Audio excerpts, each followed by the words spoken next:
In Kenya, thousands of commuters in the capital, Nairobi, were stranded earlier today after public buses withdrew from the roads following a government warning over implementing tough traffic rules. The laws, which requires buses to install seatbelts and devices to limit their speed, among other things, have often been flouted. Authorities have said they will impose penalties to offenders. Commuters have been using trains, motorcycle taxis to get to work. Joining us now is Abubakar Abdullahi, a Kenyan journalist, to discuss more on this. Thank you for joining us on the program. You can hear me? Many thanks. I can hear you. Great. What more can you tell us about this new transport law?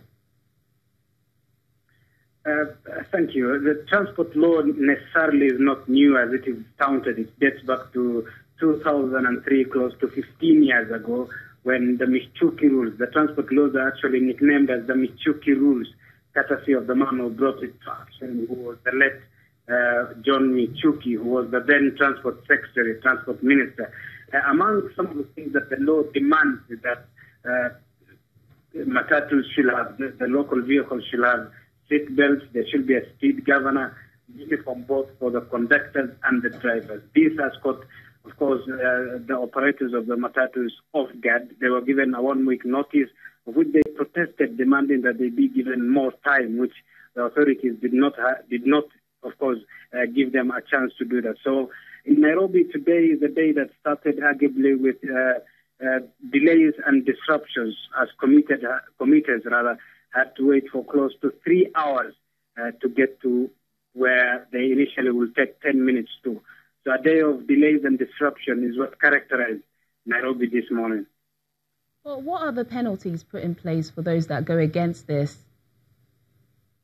The penalties often differ from as small as 3,000 shillings, which is the equivalent of $25, to as much as 10,000 shillings, which is the equivalent of $100 for those who will be found over speeding. Remember, the speed governors will limit the speedings to 80 kilometers per hour, and those who are found to arguably be breaking that law will now need to pocket 10,000 shillings as a fine.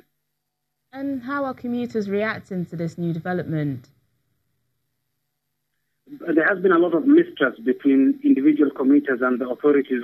Commuters are happy that this is coming to of course, the implementation and the enactment of the law is coming to pass by. But what they are unhappy about is that the number of hours they had to wait at particular stations, at particular bus stages, in attempt of getting 1 or 2 matatus or vehicles that had complied with the transport authorities' demands, which include, among other things, having the speed governor, having seat belts and uniform both for the conductor and the driver. So, as far as commuters are concerned, they have claims of delays that they had to wait for very long hours to get to 1 or 2 vehicles that are complying, which was, in a nutshell, according to what we observed, a rarity as of now. Very few vehicles have, as of now, complied with the new law. Apart from the matatus, what other mode of transportation has the government provided to people?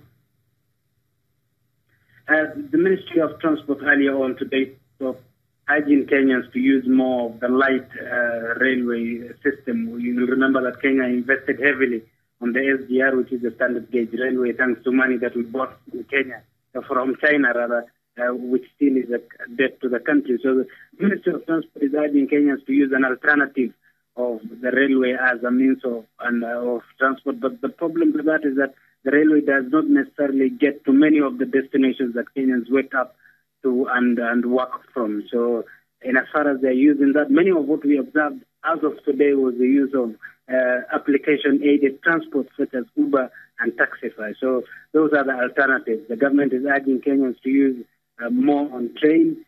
Kenyans feel as though that is a little bit limiting as far as where they need to get to is concerned. So Uber, those are the laughing lot as of now.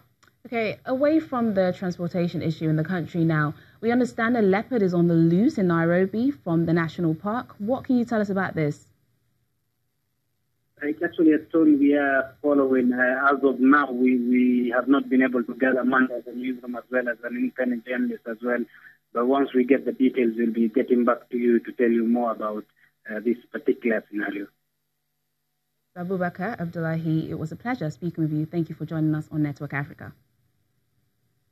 Italian Prime Minister Giuseppe Conte says he expects Khalifa Haftar, the powerful military commander from the east of Libya, to attend a conference aimed at stabilizing the troubled North African country.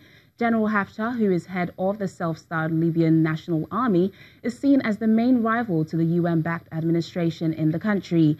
If the general does attend, it will be his first meeting with Prime Minister Fayez al-Sarraj since the two agreed to a ceasefire and election in May. Libya has experienced deep divisions and eternal fighting since Gaddafi was ousted following the Arab Spring uprisings in 2011.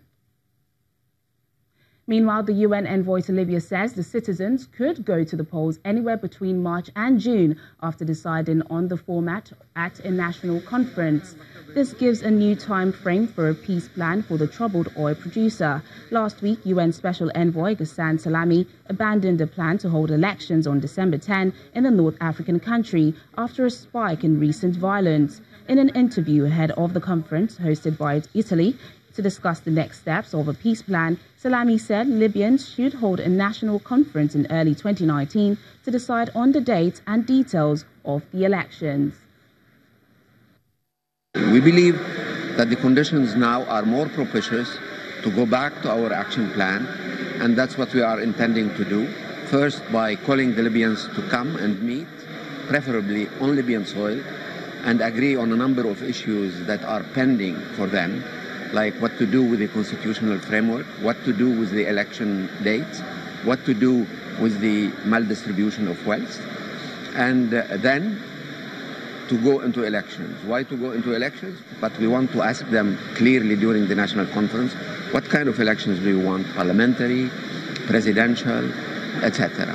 And what kind of law do we need? Because we don't have a law.